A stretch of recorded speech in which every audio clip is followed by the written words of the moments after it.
धीरू। उसके पास एक हाथी विनायक और हाथी का बच्चा सुंदर था।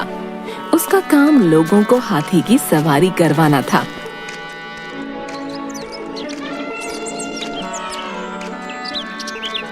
वह गांवों में जाकर अपने रिश्तेदारों के घर महीने भर रहता और वहां लोगों को हाथी की सवारी करवाता। फिर किसी और जगह चला जाता। एक बार की बात है, वह हाथी और बच्चे के साथ अपनी बहन के ससुराल गया। इसी गांव में कोठारी नाम का बहुत कंजूस दुकानदार रहता था। रास्ते से धीरू को हाथियों के साथ जाता देख वो मुंह बना लेता है। वहीं धीरू की बहन उसे देखकर बहुत खुश होती है।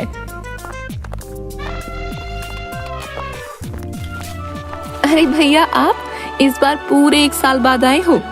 क्या करूं, काम के सिलसिले में गांव-गांव घूमना पड़ता है, इसलिए नहीं आ पाया।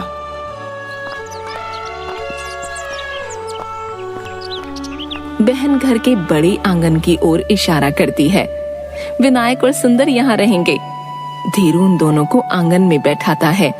तब तक बहन बाल्टी में पानी लाकर हाथियों के सामने रख देती है। अच्छा हुआ जो आप रक्षाबंधन पर आ गए। भगवान ने मेरी सुन ली। मैं इस बार नहीं आ पाती। बाबा की तबीयत खराब है। क्या हुआ तुम्हें? महीने भर से बिस्तर पर हैं। अब इस हालत में उन्हें ऐसे छोड़कर नहीं आ सकती थी। मैं आ ही गया हूँ, तुम उनका ध्यान रखो। अगले दिन धीरू विनायक और सुंदर को लेकर गांव में निकलता है। उन्हें देखकर एक बच्चा जोर से चिल्लाता है, देखो देखो, धीरू काका हाथी लेकर आ गए। वो भागते हुए पूरे गांव में ये बात फैला देता है।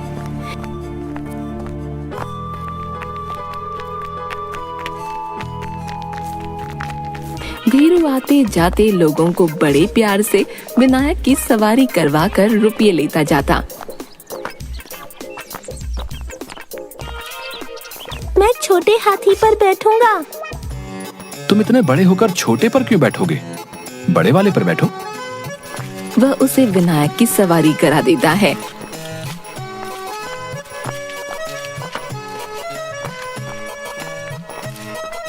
कितना लेते हो एक आदमी की सवारी का? 5 रुपए। ये तो बहुत ज्यादा है, कहकर वहां से चला जाता है। कंजूस कहीं का। शाम को वह हाथियों के साथ घर के आंगन में चारपाई पर बैठ गया। तभी उसे लगा कि बाहर दरवाजे के पीछे कोई है। कौन है वहाँ? कोई आवाज नहीं आती। वह दरवाजे की ओर जाता है। वहाँ एक पागल दिखने वाला आदमी था। कौन हो तुम? यहाँ क्या कर रहे हो? वह ठीक से कुछ बोल नहीं पाता, केवल अजीब सी आवाज निकालता है। मैं कब से चिल्ला रहा हूँ, सुनाई नहीं देता या पागल हो? उसकी आवाज सुनकर बहन आ जाती है। उस आदमी को देखकर, अरे भैया, इसे कुछ मत कहिए, ये सच में पागल है, इसे कुछ समझ नहीं आता। पागल? हाँ, वो कंजूस दुकान वाला है ना, कोठारी। ये उसी का भाई सुरेश है। उम्र हो गई है पर दिमाग बिल्कुल नहीं है। जाने क्या बड़बड़ करता रहता है बेचारा, ठीक से बोल भी नहीं पाता। कभी भी कहीं भी चला जाता है। हे राम, चलो मैं इसे इसके घर छोड़ आता हूँ। चल आजा। चल आजा। सुरेश डरकर अपने हाथों से मुंह ढक लेता है। छोड़िए भैया इसे, ये अपने आप चला जाएगा, आप आराम करो। धीरू चारपाई पर जाकर लेट जाता है। थोड़ी देर बाद वो उठकर देखता है कि सुरेश सुंदर के साथ खेल रहा है। वह सुंदर की सूंड पर तिलक लगाने का अभिनय करता तो वह सूंड उठाकर जोर से आवाज करता और सुरेश तालियां बजाता। सुरेश सुंदर का पेट सहलाता तो वह अपनी पूंछ जोर से हिलाता और सुरेश अजीब सी आवाज निकालकर जोर से हंसता। बहुत देर हो गई है, इसके घरवाले इसे ढूंढ रहे होंगे।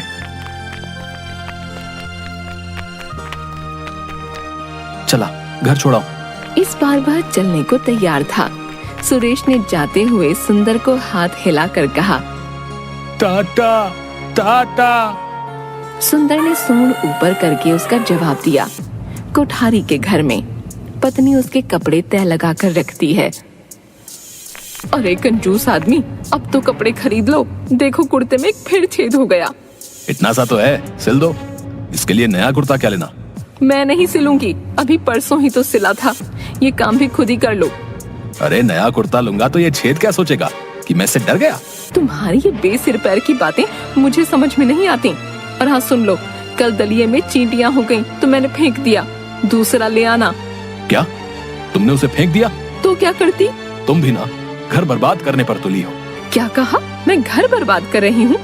कितनी बार कहा कि बहुत चींटियां हो गई हैं, कुछ करो, पर तुमने सुना और वो दलिया खाकर बीमार हो जाते तो? अरे रे रे, तुम्हारी इस कंजूसी से मैं परेशान हो गई हूँ। तो मैं कोई खुशी से ये सब थोड़े करता हूँ। अगर हमारा आराम देखने लगा तो सुरेश की देखभाल और इलाज का खर्च कैसे उठाऊंगा? बस तुम्हारी यही बात सुनकर मैं चुप हो जाती हूँ। धीरू दरवाजे पर खड़े खड़े उनकी बातें सुन लेता है। वह दरवाजा खटखटाता है।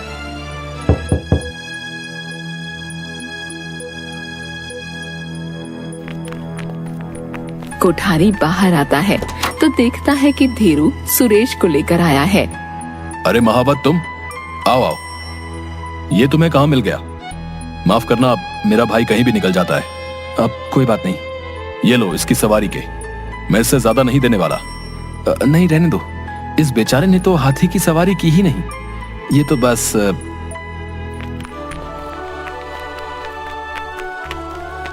रोज शाम घर आने पर धीरू को सुरेश आंगन में बैठा मिलता। वह सुंदर के साथ खूब खेलता। सुंदर को भी उसका साथ अच्छा लगता। धीरू, उसकी बहन और विनायक उनके खेल देखकर बहुत खुश होते। एक दिन जब कोठारी दुकान पर गया तो थोड़ी देर बाद उसकी पत्नी सुरेश के साथ आई।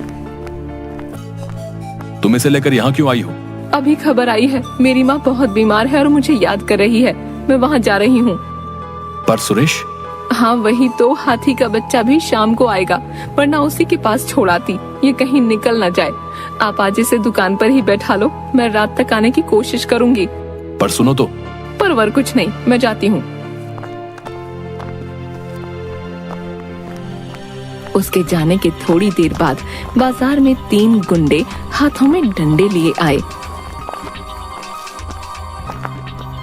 वे सब दुकानदारों से हफ्ता वसूली करने लगे। आनाकानी करने पर दुकानों में तोड़फोड़ और मारपीट करने लगे। उन्हें देखकर ये गुंडे हर हफ्ते आ जाते हैं पैसे लेने, जितना कमाते नहीं उससे ज्यादा ले जाते हैं। वो जल्दी से सुरेश का हाथ पकड़कर दुकान के अंदर चला गया। तभी एक गुंडा दुकान में आकर चिल्लाने लगा। अरे ओ कंजूस मोटे, डर के कहाँ भाग गया वे? हैं? चल बाहर निकल बे, बाहर। दूसरा गुंडा आकर सामान उठाकर फेंकने लगा। तभी कोठारी बाहर आता है। अरे भैया सामान मत फेंको, मैं हफ्ता देता हूँ। ये क्या बे? हैं बे? ए, बस इतना सा? चल और निकाल बे। भाई इस हफ्ते बिल्कुल कारोबार नहीं हुआ। तभी सुरेश भी बाहर आ जाता है। दूसरा गुंडा सामान उठाकर जोर से फेंकने लगता है। ये देखकर सुरेश डरकर जोर से रोने लगता है। तब कोठारी उन्हें और रुपये दे देता है। पर दूसरा गुंडा रोते हुए सुरेश को थप्पड़ मारने लगता है। तभी बाजार में धीरू, विनायक और सुंदर के साथ आ जाता है। क्यों बे? हैं? क्यों बे पागल? पागल कहीं के। ये साले। इसे मत मारो, चाहे तो मुझे मार लो। तीसरा गुंडा भी आ जाता है। अबे तुझे मारेंगे तो हफ्ता कौन देगा बे? दूसरा गुंडा हंसते हुए सुरेश को फिर मारने लगता है। तभी सुंदर भागता हुआ आकर सुरेश के पास खड़ा हो गया। तीनों गुंडे उसे देखने लगे। अबे ये हाथी का बच्चा कहाँ से आया है? ओए, ओए उधर देखो, नया बकरा। यहाँ का नहीं लगता रे। हमें क्या, चलो। तीनों धीरू के पास जाते हैं। चले, चल हफ्ता निकाले, चल। धीरू ना में सिर हिलाता है। अबे ना करता है? जानता नहीं है हम कौन है? पता नहीं तेरे को? हैं? तभी विनायक सूंड ऊपर करके जोर से चिंघाड़ता है। रहने दे, चल। तीनों गुंडे वहाँ से दूसरी दुकान में चले गए। विनायक रोते हुए सुरेश को देखता है। सुंदर उसकी सूंड उसके चेहरे पर फहरा रहा था। सुरेश को रोता देख विनायक गुस्से से चिंघाड़ा और गुंडों के पीछे भागा। अरे ये हाथी हमारी तरफ ही आ रहा है रे। तीनों डरकर भागने लगे।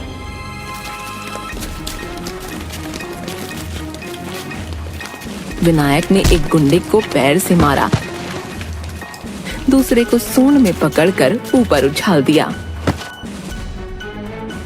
और तीसरे को भी सूंड में पकड़कर तेजी से गोल गोल घुमाकर नीचे फेंक दिया। वह तीनों को पैर से मार मार कर भगाता हुआ सुरेश की ओर ले गया।